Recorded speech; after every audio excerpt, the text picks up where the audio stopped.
اسی حاجیہ کریم تھا ڈاکٹر عباسین یوسف زئی صاحب.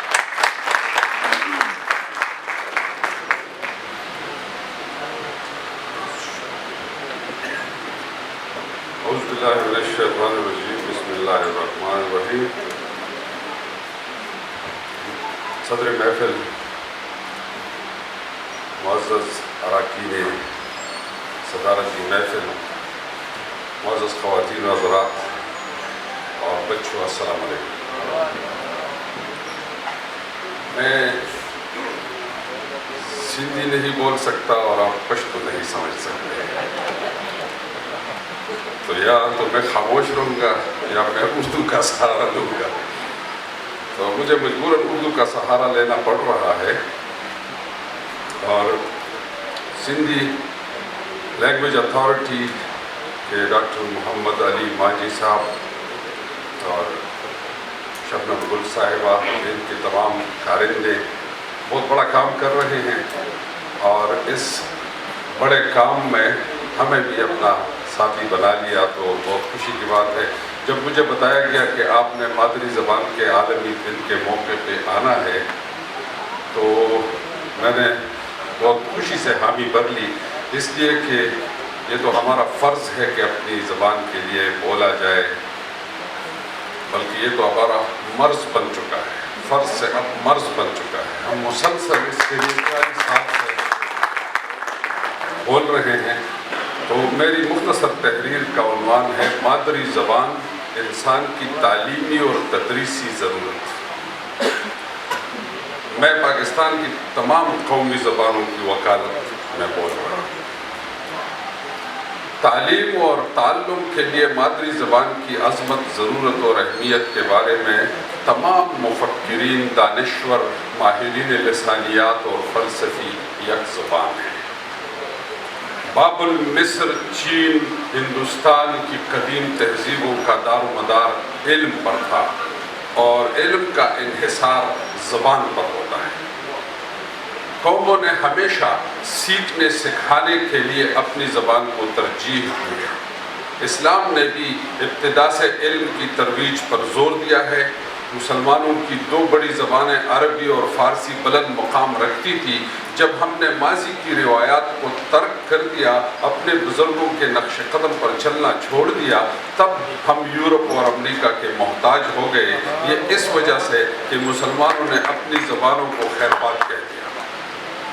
بقول اقبال، مگر وہ علم کے موتی کتابیں اپنے آبا کی، جو دیکھے ان کو یورپ میں تو دل ہوتا ہے سی پارا.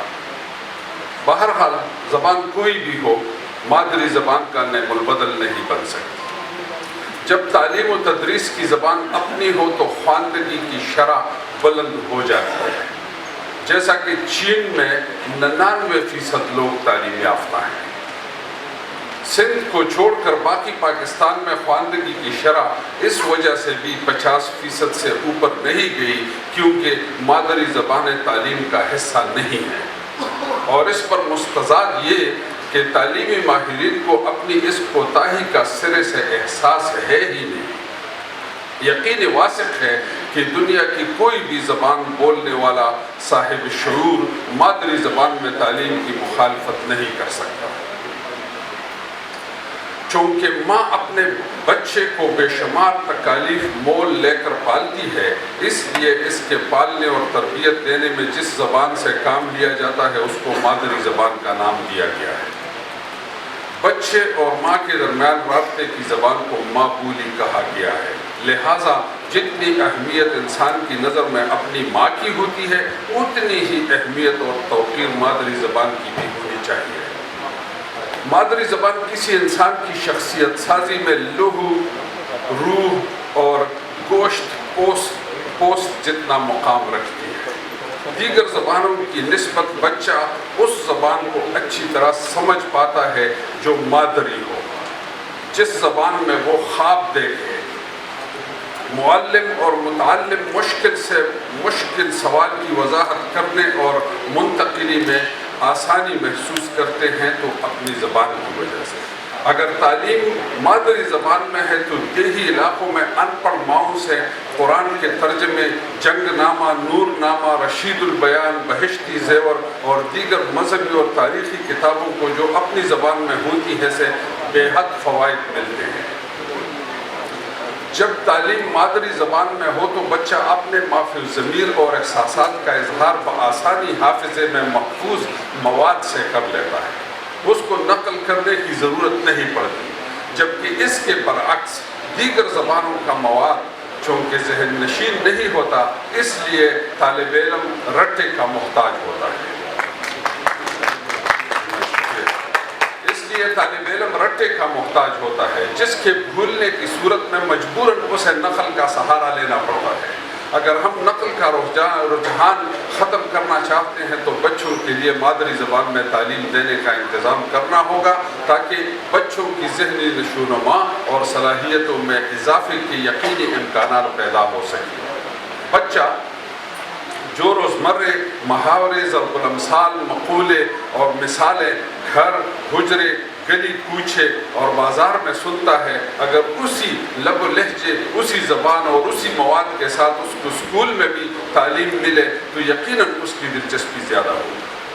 بچہ توقع رکھتا ہے کہ اس کو مادری زبان میں شوق اور جذبے کے ساتھ پڑھایا جائے۔ استاد بھی عموماً دوسری زبان میں پڑھانے میں کوتاہی اور غفلت کا شکار ہو سکتا ہے، اور بار بار پوچھنے اور سمجھانے کے باوجود بچہ مقصد تک نہیں پہنچ پاتا۔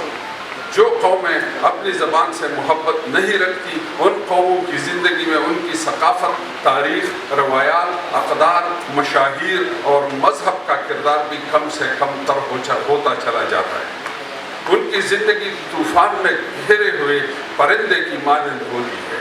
وہ تہذیبوں اور ثقافتوں کے آندھیوں میں کبھی پہاڑوں اور کبھی درختوں سے ٹکرا کر پاش پاش ہو جاتے ہیں۔ ان کا ثقافتی، تہذیبی اور تاریخی ورثہ پوسیدہ ہو کر خاک میں مل جاتا ہے، اور یہ انجانے میں خود اپنے ورثے کے ساتھ دشمنی کا ارتکاب کر بیٹھتے ہیں۔ ہر چند آپ کی توجہ چاہتا ہوں، ہر چند دوسری زبانیں خالاؤں، پھوپھیوں اور ممانیوں جیسی ہوتی ہیں۔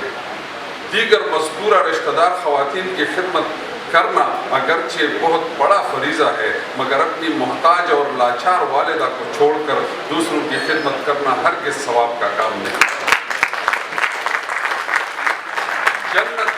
جنت ماں کے قدموں تلے ہے۔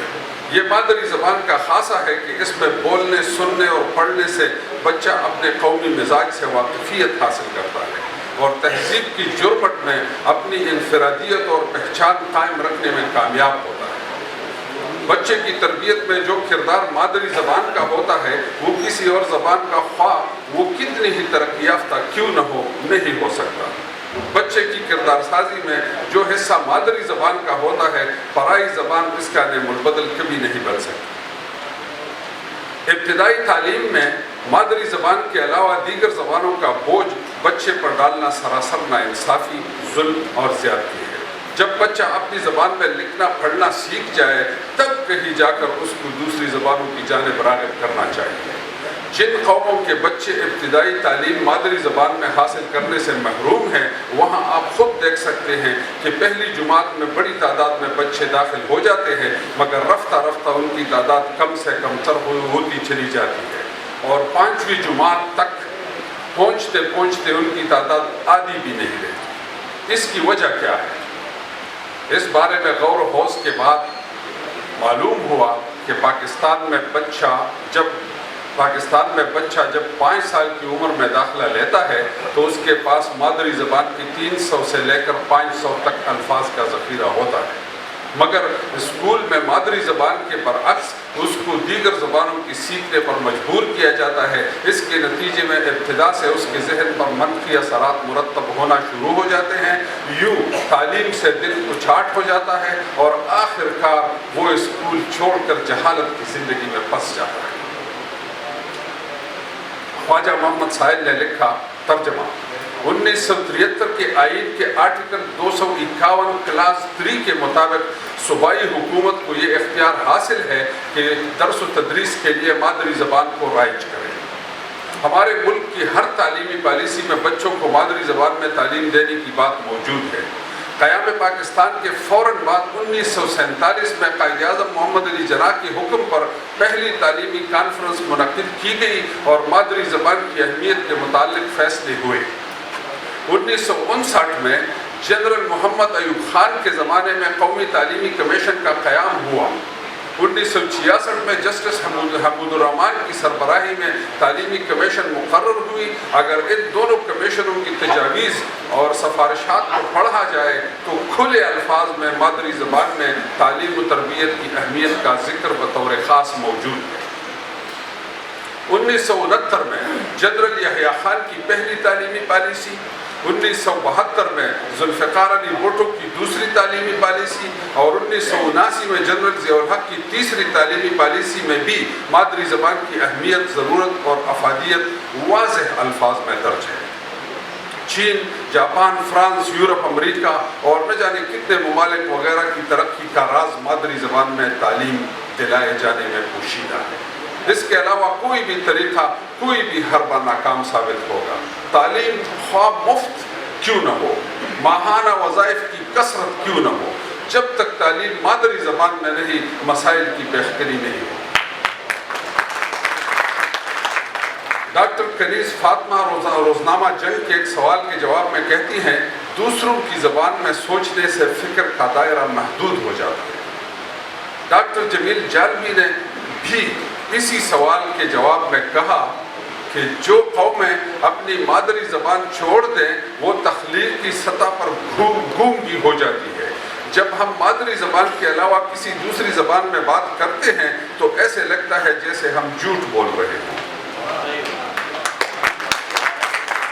کسی کی مادری زبان پر دوسری زبانوں کو فوقیت دینا نفرت کا باعث بنتا ہے۔ اس طرح قومی ترقی کی راہ میں روڑے اٹکائے جاتے ہیں اور یوں ان نفرتوں اور اس گریز کی وجہ سے ملکی استحکام مشکوک اور خطرے میں آ جاتا ہے۔ پروفیسر داور خان داؤد لکھتے ہیں، انگریزوں کے زمانے میں ایک ضابطۂ تعلیم مرتب کیا گیا تھا۔ اس کی روح سے صوبے کے تمام پرائمری اساتذہ کے لیے پشتو سیکھنا اور پشتو کے پرچے میں پاس ہونا لازمی قرار دیا گیا تھا۔ اس کا مطلب یہ ہے کہ انگریزوں نے اس بات کو تسلیم کیا تھا کہ پشتو صوبہ سرحد یعنی موجودہ پختونخوا کے تمام لوگوں کی زبان ہے، اس لیے پرائمری کے استاد کے لیے اس کو سیکھنا لازم ہے۔ گزشتہ ایک صدی سے اس بات کو شدت سے محسوس کیا گیا ہے۔ گزشتہ تقریباً ایک صدی سے اس بات کو شدت سے محسوس کیا گیا ہے کہ بچے کو مادری زبان میں تعلیم دی جائے، مگر سوائے سندھ کے کہیں پر بھی اس ضروری کام پر عمل درآمد نہیں ہو سکا، جو یقیناً ہمارے تعلیمی ماہرین کی نااہلی اور سیاستدانوں کی سستی اور ناسمجھی کا ثبوت ہے۔ بہت شکریہ۔